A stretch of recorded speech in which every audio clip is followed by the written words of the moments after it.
Também foi bom porque eu peguei muita experiência em montagem nesse momento. Aí depois de um ano, um pouco eu enjoei, porque televisão, reportagem em televisão, por mais que eu desse um acabamento diferenciado, televisão é um negócio que você faz um turno, vai para 2 lugares todo dia. No caso, na Gazeta, eu mesmo carregava o equipamento. Mas também lá foi onde eu conheci São Paulo, fazendo reportagem, porque realmente ninguém conhece São Paulo, não ser um repórter. Porque é tão grande que todo mundo acaba isolado, e aquilo me fez conhecer a cidade. Matéria-prima foi do Serginho, eu não carregava equipamento, mas era um trabalho realmente pesado. Depois de um ano, a sala ao lado era o programa Mundo da Lua, não sei se vocês conhecem, e eles estavam justo num momento de crise no roteiro. Eles tinham filmado 2 ou 3 episódios, e estava ruim, e eles pararam, chamaram um novo diretor e me chamaram para ser assistente desse diretor. Então foi a primeira chance que eu tive na ficção, profissionalmente. E aí eu comecei a ler aqueles roteiros e eu não via sentido naquilo, eu não via. E aí eu tive uma atitude, hoje olhando para trás, corajosa, porque eu comecei a pôr em mesa isso. Eu não vejo sentido, isso aqui não tá colando. E aí eu fui entrando num processo assim de questionamento, como se aquilo fosse a minha vida. Na verdade, eu era só assistente. Mas aí eu fui indo até, estudando o formato de TV, até entender que faltava no programa um formato.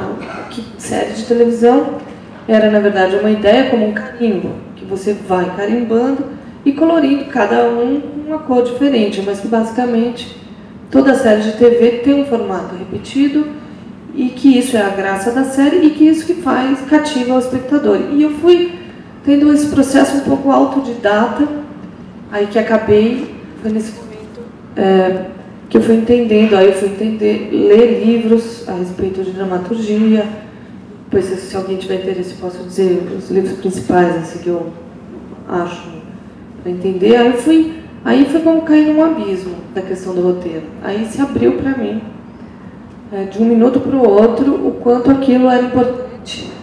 Quer dizer, além de Glauber e de Godard, que eram cineastas basicamente visuais, que foram meus primeiros amores, eu entendi o valor da dramaturgia. E aí também já era um outro momento.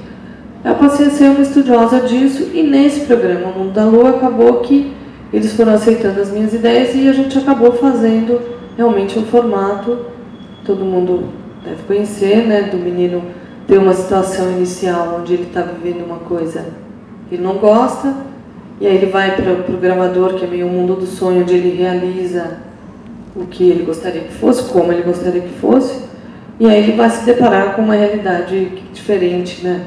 Como tem um episódio, por exemplo, que ele só quer comer doce, né, no começo.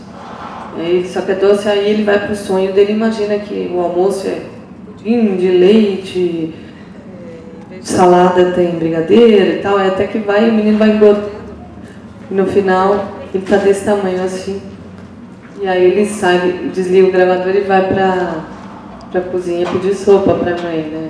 Tá louco para comer uma verdura. Então tinha todo um lance educativo, mas tinha também uma diversão, e esse formato cativou. Quando o programa entrou no ar diariamente, ele ficou em segundo lugar, depois da Globo, na frente do SBT. Ele começou a dar 14 pontos, foi uma coisa louca, porque até aquele momento a TV Cultura dava no máximo 3 pontos.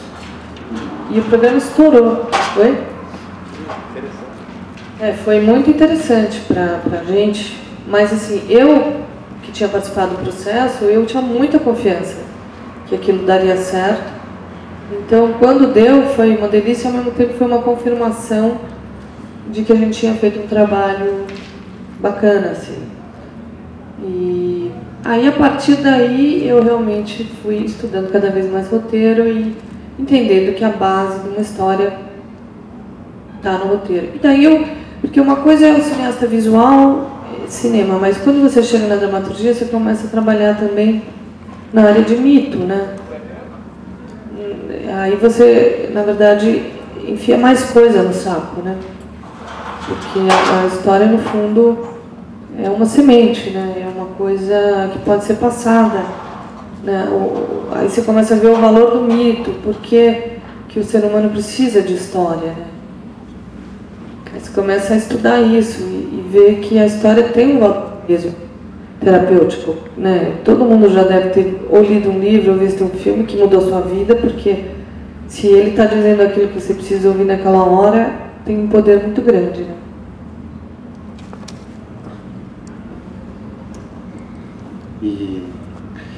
Então, já que eu comecei pela dramaturgia, vamos desmontar, então vamos voltar nessa coisa da dramaturgia, da cinematografia visual.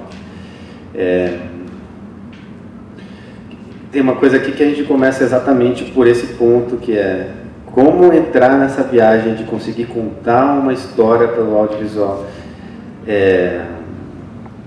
Você acha que tem... Como que é esse caminho? Eu queria que você contasse um pouco mais esse caminho anterior, nas suas crenças, no que você acreditava, no que na verdade, não foi o cinema clássico que te chamou a atenção para ser cineasta, foi o outro cinema. Não, na verdade foi assim, eu acho que eu quis ser cineasta vendo Fellini, bem novinha assim. Mas depois, nessa época, na ECA, eu era mais Wim Wenders também. Então, eu queria que você falasse um pouquinho mais sobre essa sua imagem do cinema, né? O que era o cinema para você antes de você cair nessa coisa do roteiro? Mas eu quero só completar que o roteiro é uma coisa, mas a visualidade para se contar aquilo e a própria escolha de uma história visual ou não, isso permanece, né? Eu continuo... Tem histórias que são boas para livro e tem outras que são boas para cinema. Por quê, né? Então, e mesmo as cenas, a escolha de... O que você vai mostrar? Para contar uma história, você pode contar, sei lá, em 100 cenas, em 50 cenas, em 10 cenas, em uma cena. Não. Como é que você vai recortar? E aí, por isso que cinema é difícil. Porque você tem que contar bem. Tem uma frase que não me lembro de que diretor, que diz que uma coisa é o que está na frente da câmera e outra é o que não está, que é tão importante quanto o que está. O que você vai mostrar e o que é melhor não mostrar. Por exemplo, o próprio Spielberg, quando filmou o Tubarão, ele teve muitos problemas com o tubarão em si mecânico. Foi uma filmagem lendária, problemática. Em uma certa altura ele foi ficando agoniado, era o primeiro filme dele, ele era jovem e tal. E ele resolveu filmar, ele começou a ver Hitchcock e perceber que não mostrar o tubarão poderia ser muito mais aterrorizante do que mostrar. E todo o começo do filme, realmente você não vê tubarão, são essas cenas que são realmente as piores. Então, essa escolha do que vai, do que não vai, da construção, sabe, no fundo... Hoje eu não sei mais separar, sabe? Porque o Godard, ele continua sendo para mim um ídolo, mas é um cinema mais de sensação. Porque aquele cara tem um talento tal, parece que tudo que ele faz tem uma beleza, uma visualidade, uma poesia. Porque hoje eu entendo mais o cinema, se eu fosse fazer uma metáfora, com uma ideia de música, de sinfonia. De vários instrumentos tocando num mesmo sentido, num mesmo ritmo. E a questão do ritmo, para mim, hoje é a primordial, porque ela envolve tudo. Assim, às vezes a história é boa, o ritmo é ruim e fica ruim. E às vezes, ontem, por exemplo, eu vi um filme, Amar, Rezar, Comer, filme da Julia Roberts que estreou. É um filme bizarro, porque ele não tem história, no sentido clássico, porque ela vai para a Itália, vai para não sei para onde, para a Índia e vai para a Indonésia. É praticamente um filme turístico. Porém, eles conseguiram, através da narração em off e de uma montagem muito acelerada para um filme sem ação, que eles conseguem um resultado cinematográfico.